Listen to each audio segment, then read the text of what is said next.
Well, he is just 19 and charged with a quadruple homicide. This is Maurice Harris. Police say the teen, who is no stranger to law enforcement, gunned down 4 people near 75th and Coles last week. The reason? Police say it appears to be retaliation for his father's murder a day earlier. CBS 2's Suzanne Lemonniot reports. Police say Maurice Harris's father, Jerry Jacobs, was a documented gang member who was arrested 47 times in the past. Jacobs was shot to death a day before the quadruple homicide happened near 75th and Coles. I don't have the motive for why Jerry Jacobs was killed, but I mean, it's a reasonable belief. Jerry Jacobs is murdered, then 24 hours later, his own son goes and kills 4 people. So obviously, those 2 incidents are related. 19-year-old Harris is now charged with 4 counts of first-degree murder. 3 witnesses to this quadruple murder identified Maurice Harris as the shooter. Prosecutors say Harris is a documented gang member with an extensive juvenile record. As we've seen too many times before here in Chicago, he's no stranger to CPD. Harris has had 29 arrests. His crimes range from armed robbery to unlawful firearm possession. His first arrest was at the age of 12.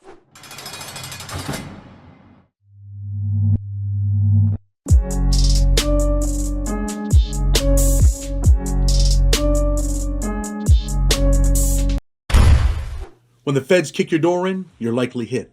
Alleged killer and Chicago rapper Wet 'em Up has likely sealed his own fate through YouTube videos that he posted. Cops are always watching, and little do you know, building a case on these young dudes that promote what they are involved in. But sitting in a jail cell is not new to Chicago rapper Wet 'em Up, aka Drenched Lil Wet. The Cook County Jail was his home for over 3 years as he fought one of the deadliest shootings in Chicago in recent years.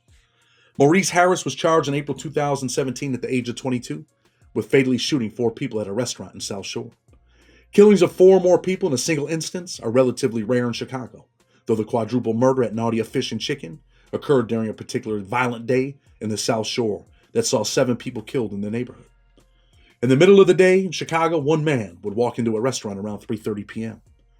On March 30th, 2017, armed with a switch, that man would open fire, killing Emmanuel C. Stokes, 28, and 32-year-old Edwin Davis. Dylan Jackson and Raheem Jackson, ages 20 and 19, were visiting their mother while she was working at the restaurant when shots rang out like a bell.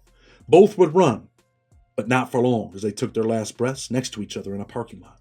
No one could outrun the gunfire.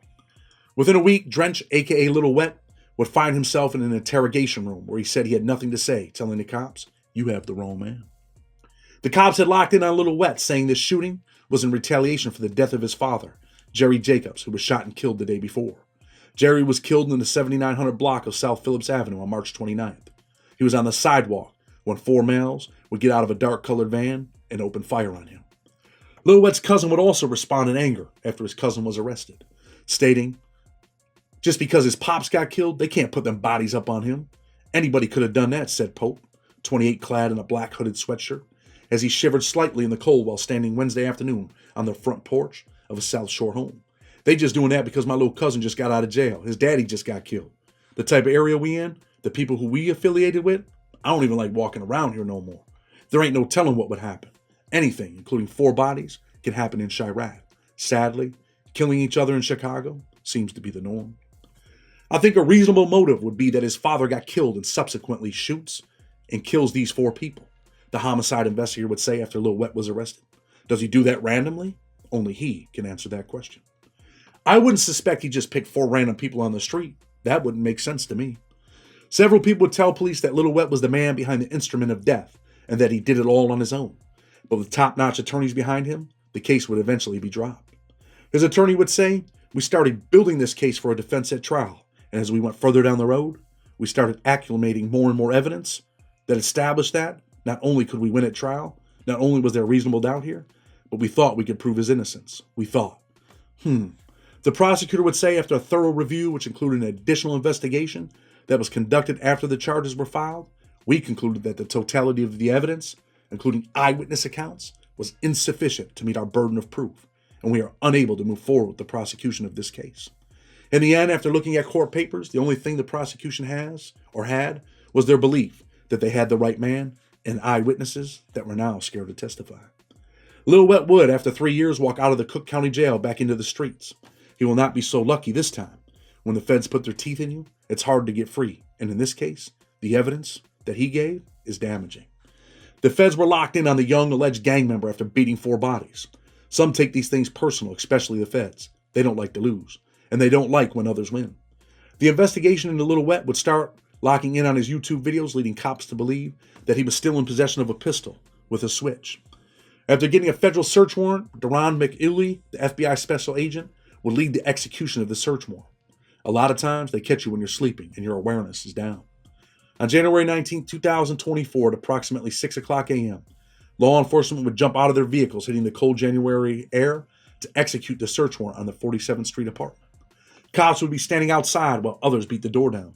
Lil Wet would wake up in a panic before he would realize that it was the police at his door, not his ops. Leaning out the window, he would throw a gun upward on the roof of his apartment.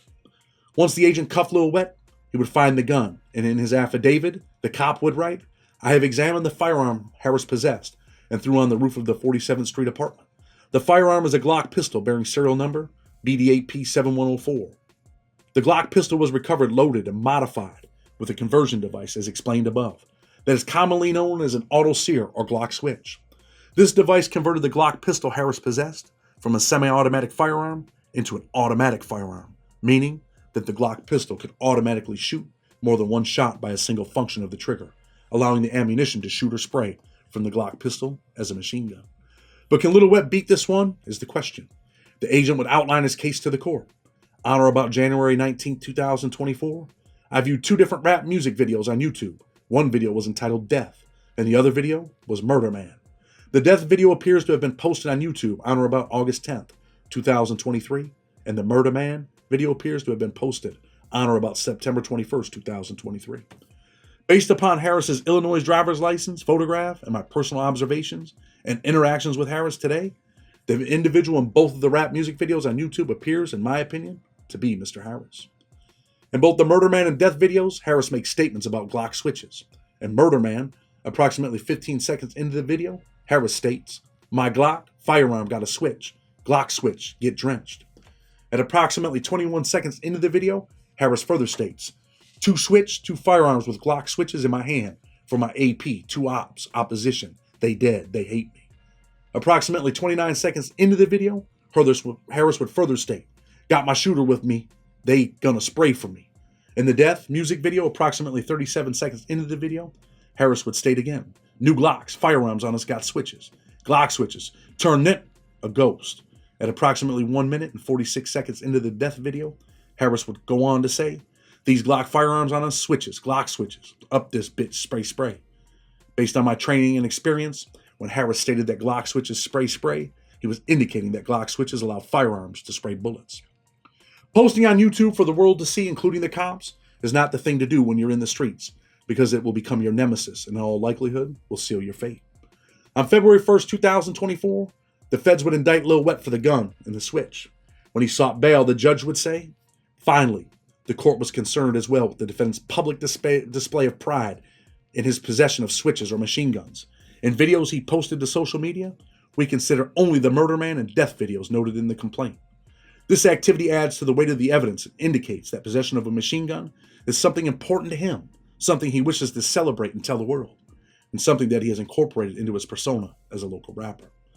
Defendant's incorporation of machine gun possession into his public persona, art, or making alone would not be blameworthy. But here, defendant is said to have possessed an actual machine gun and to have tossed it onto the roof of a building. Defendant is remanded to the custody of the U.S. Marshal Service pending further order of the court.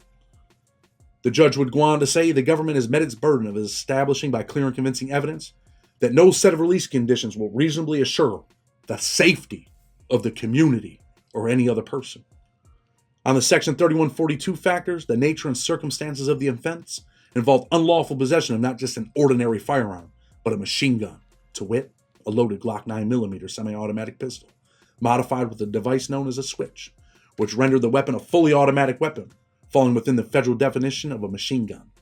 The charge violation of 18 U.S.C., pay attention here, Section 9220 carries a 10-year statutory maximum prison term. Lil Wet can handle the 10-year term, but he also has convictions for unlawfully possessing a firearm, armed robbery, and vehicular invasion in 2016. In this case, Lil Wet could be facing the career offender guidelines that could put him in the 20 to 30-year range. In United States versus Smith, the court would do just that and use the convictions as a youth for enhanced sentencing. And the career offender guidelines make clear that it is possible that under Illinois law, the priors as a youngster could change his status. As provided in Section 4B1.1 of the sentencing guidelines, a defendant is a career offender when inter alia, the defendant has at least 2 prior felony convictions of either a crime of violence or a controlled substance offense.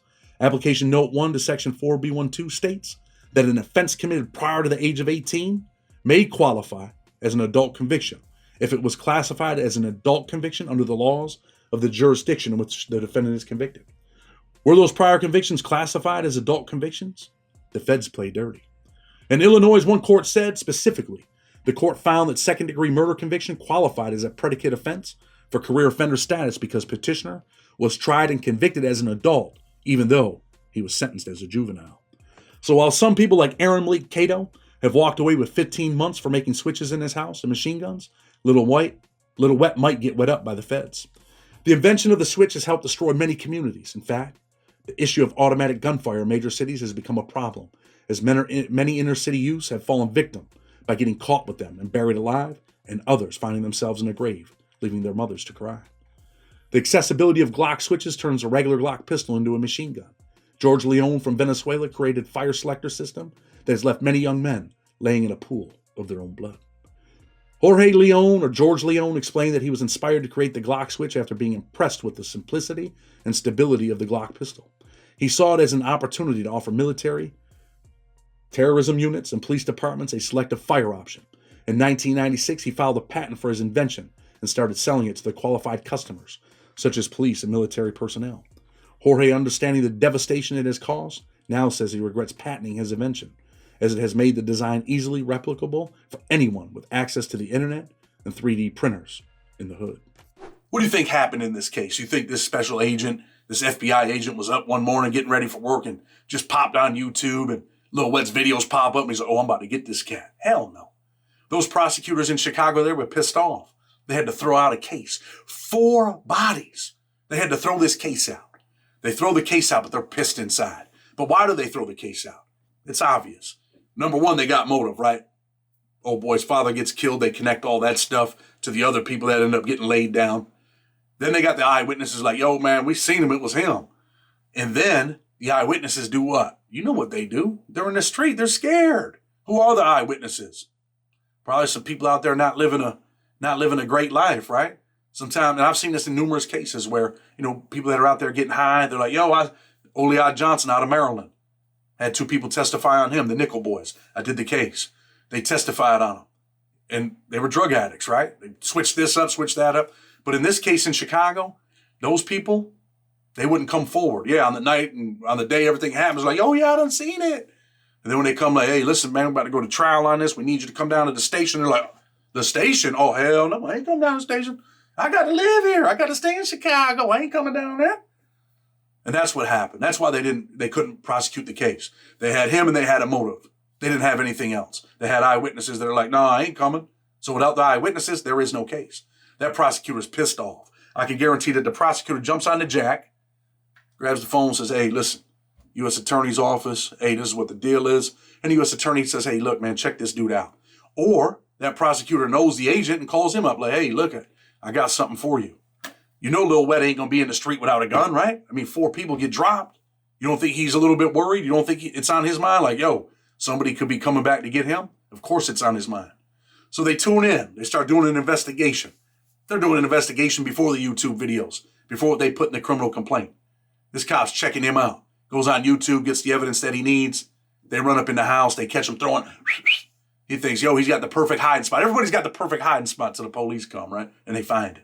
He thinks, man, I can lean out the window and throw that joint on the roof, and then I can go back and get my joint when I'm done, after everything's good, right? And I'm sure when they were kicking that door in, at first he's thinking, oh, no, is this my ops? He looks out and sees the police and throws the gun up there. They get him. They buckle his ass down. They take him over to federal court, and now he's hit. We talked a little bit about his priors and all of that. He's facing 0 to 10 years, right? That's what the statute says. But what happens if they career him, and can they career him? That's the biggest question.